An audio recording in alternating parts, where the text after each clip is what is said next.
ಶ್ರೀನಿವಾಸಪುರ ತಾಲೂಕಿನಲ್ಲಿ ಶಿಕ್ಷಕರ ಸಂಘ ಚುನಾವಣೆಯ ರಣರಂಗದಲ್ಲಿ ಭರ್ಜರಿ ಜಯದ ಘೋಷಣೆ ಕೇಳಿಬಂದಿದೆ. ರೆಡ್ಡೆಪ್ಪ ಬಣದ ಶಕ್ತಿಯ ಪ್ರದರ್ಶನಕ್ಕೆ ಸಾಕ್ಷಿಯಾದ ಈ ಚುನಾವಣೆ ಶಿಕ್ಷಕರ ವಲಯದಲ್ಲಿ ಹೊಸ ರಾಜಕೀಯ ಸಮೀಕರಣಗಳಿಗೆ ದಾರಿ ಮಾಡಿಕೊಟ್ಟಿದೆ. ಒಟ್ಟು 13 ಸ್ಥಾನಗಳಿಗೆ ನಡೆದ ಈ ಚುನಾವಣೆಯಲ್ಲಿ 26 ಅಭ್ಯರ್ಥಿಗಳು ಕಣಕ್ಕಿಳಿದಿದ್ದರು. ಆದರೆ ಕಾದಾಟದ ಅಂತ್ಯದಲ್ಲಿ ರೆಡ್ಡೆಪ್ಪ ಬಣ ಸ್ಪಷ್ಟ ಮೇಲುಗೈ ಸಾಧಿಸಿದೆ. ಪುರುಷರ 9 ಸ್ಥಾನಗಳಲ್ಲಿ 7 ಸ್ಥಾನಗಳನ್ನ ತನ್ನದಾಗಿಸಿಕೊಂಡ ರೆಡ್ಡೆಪ್ಪ ಬಣ ಮಹಿಳಾ ಕ್ಷೇತ್ರದ ಎಲ್ಲ 4 ಸ್ಥಾನಗಳನ್ನ ಗೆದ್ದು ಪ್ರಾಬಲ್ಯ ಮೆರೆದಿದೆ. ಇನ್ನು 2 ಸ್ಥಾನಗಳು ಮಾತ್ರ ವಿರೋಧಿ ಬಣದ ಪಾಲಾಗಿದ್ದು ಮೂರ್ತಿ ಮತ್ತು ಬಿಆರ್ಪಿ ನಾಗರಾಜ್ ಗೆಲುವು ಸಾಧಿಸಿದ್ದಾರೆ. ರಾತ್ರಿ 11 ಗಂಟೆಗೆ ಪ್ರಕಟವಾದ ಅಧಿಕೃತ ಫಲಿತಾಂಶ ರೆಡ್ಡೆಪ್ಪ ಬಣದ ಭರ್ಜರಿ ಗೆಲುವಿಗೆ ಮುದ್ರೆ ಬಿತ್ತಿದೆ. ವಿಜೇತ ಅಭ್ಯರ್ಥಿಗಳ ಪಟ್ಟಿಯಲ್ಲಿ ರೆಡ್ಡೆಪ್ಪ, ಬಯ್ಯಾರೆಡ್ಡಿ, ರಘುನಾಥ ರೆಡ್ಡಿ, ಶಿವಣ್ಣ, ವೇಣುಗೋಪಾಲ, ವೆಂಕಟರಾಮರೆಡ್ಡಿ ಹಾಗೂ ವೇಣುಗೋಪಾಲ ರೆಡ್ಡಿ ಸ್ಥಾನ ಪಡೆದಿದ್ದಾರೆ. ಮಹಿಳಾ ಕ್ಷೇತ್ರದಲ್ಲಿ ಅನುರಾಧ, ಅನಿತಾ, ನಾಗರತ್ನಮ್ಮ ಮತ್ತು ತನುಜಾ ಗೆಲುವಿನ ಕಿರೀಟ ತೊಟ್ಟಿದ್ದಾರೆ. ಈ ಬಾರಿ ಚುನಾವಣೆ ಕೇವಲ ಸಂಘಟನಾ ಮಟ್ಟಕ್ಕೆ ಸೀಮಿತವಾಗಿರದೆ ಪ್ರತಿಷ್ಠೆಯ ಪ್ರಶ್ನೆಯಾಗಿ ಮಾರ್ಪಟ್ಟಿತು. ಹಗಲು ರಾತ್ರಿ ಪ್ರಚಾರ ನಡೆಸಿದ ಶಿಕ್ಷಕರು ಈ ಚುನಾವಣೆಯನ್ನ ಅತ್ಯಂತ ರೋಚಕವಾಗಿಸಿದರು. ಒಟ್ಟಿನಲ್ಲಿ ರೆಡ್ಡೆಪ್ಪ ಬಣದ ಈ ಭರ್ಜರಿ ಗೆಲುವು ಮುಂದಿನ ದಿನಗಳಲ್ಲಿ ಸಂಘಟನಾ ರಾಜಕೀಯದ ಮೇಲೆ ದೊಡ್ಡ ಪ್ರಭಾವ ಬೀರುವ ಸಾಧ್ಯತೆ ಇದೆ.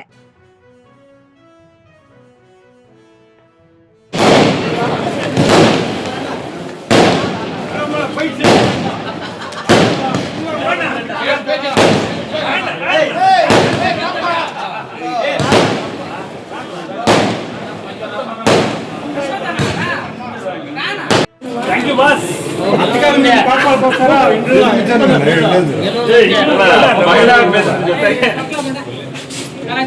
Okay sir.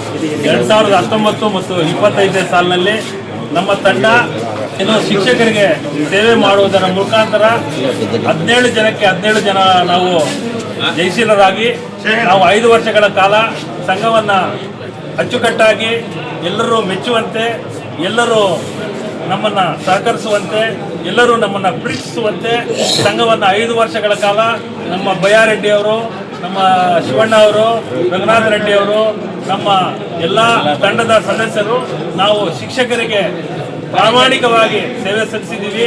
ಶಿಕ್ಷಕರಿಗೆ ನಮ್ಮ ಕೈಲಾದಷ್ಟು ಪ್ರಾಮಾಣಿಕ ಸೇವೆ ಜೊತೆಗೆ ಅವರಿಗೆ ಸಹಕಾರ ನೀಡಿದ್ದೀವಿ. ನಾವು ಯಾವುದೇ ಶಿಕ್ಷಕರಿಗೆ ತೊಂದರೆ ಅಂತೂ ಒಂದು ಚೂರು ಮಾಡಿಲ್ಲ. 100ಗೆ 100% ನಾವು ಎಲ್ಲ ಶಿಕ್ಷಕರಿಗೆ ನಾವು ಏನು ಮಾಡಿದ್ದೀವಿ, ಅವರಿಗೆ ಸೇವೆಯನ್ನು ಮಾಡಿದ್ದೀವಿ. ನಾವು ಶಿಕ್ಷಕರ ಸೇವೆ ನಮ್ಮ ಪರಮೋಚ್ಚ ಗುರಿ ಅಂತ ನಮ್ಮ ಸಂಘದ ಧ್ಯೇಯೋದ್ದೇಶ ಏನಿದೆಯೋ ಆ ಧ್ಯೇಯೋದ್ದೇಶದ ಅಡಿಯಲ್ಲಿ ನಾವು ಶಿಕ್ಷಕರಿಗೆ ಯಾವುದೇ ರೀತಿಯ ತೊಂದರೆ ಆದಲ್ಲಿ ನಾವು ಅಲ್ಲಿದ್ದೀವಿ.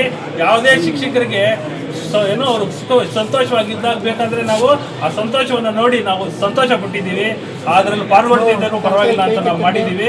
ಅದೇ ರೀತಿ ಆ ಒಂದು 5 ವರ್ಷಗಳ ನಮ್ಮ ಸೇವೆಯನ್ನು ಗುರುತಿಸಿದ ನಮ್ಮ ಶ್ರೀನಿವಾಸಪುರ ತಾಲೂಕಿನ ಸಮಸ್ತ ಶಿಕ್ಷಕರು ನಮ್ಮನ್ನು ಮತ್ತೊಮ್ಮೆ ಜಯಶೀಲರನ್ನಾಗಿ ಮಾಡಿದ್ದಾರೆ. ಅವರಿಗೆ ನಮ್ಮ ಸಮಸ್ತ ಶಿಕ್ಷಕರ ಪರವಾಗಿ ಹಾಗೂ ನಮ್ಮ ತಂಡದ ಎಲ್ಲ ಸದಸ್ಯರ ಪರವಾಗಿ ಅಭೂತಪೂರ್ವ ಧನ್ಯವಾದಗಳನ್ನು ನಾನು ಅವರ ಪಾದ ಸ್ಪರ್ಶಿಸಿ ಈ ಒಂದು 4 ಮಾತುಗಳ ಜೊತೆಗೆ ಅವರಿಗೆ ನಾನು ಅಭಿನಂದನೆಗಳನ್ನು ಸಲ್ಲಿಸ್ತಾ ಇದ್ದೀನಿ. ಮುಂದೆ ಇದೇ ರೀತಿ ಯಾವ ರೀತಿ ನಾವು ಈ ಒಂದು 5 ವರ್ಷಗಳು ಶಿಕ್ಷಕರಿಗೆ ಸೇವೆಯನ್ನು ಮಾಡಿಕೊಂಡು ಬಂದಿದ್ದೀವಿ, ಅದೇ ರೀತಿ ಮುಂದಿನ ದಿನಗಳಲ್ಲಿ ನಾವು ಅವರ ಸೇವೆ ಮಾಡುವುದಕ್ಕೆ ಕಟ್ಟುನಿಟ್ಟಾಗಿ ಅವರ ಪರವಾಗಿ ನಿಲ್ತೀವಿ ಅಂತ ಹೇಳ್ತಾ, ಮತ್ತೆ ನಾವು 2025 ಮತ್ತು 2019 ಮತ್ತು 25ನೇ ಸಾಲಿನಲ್ಲಿ ಒಂದು ಉತ್ತಮ ಆಶಯದೊಂದಿಗೆ ನಾವು ಸಂಘವನ್ನು ಶುರು ಮಾಡ್ತೀವಿ.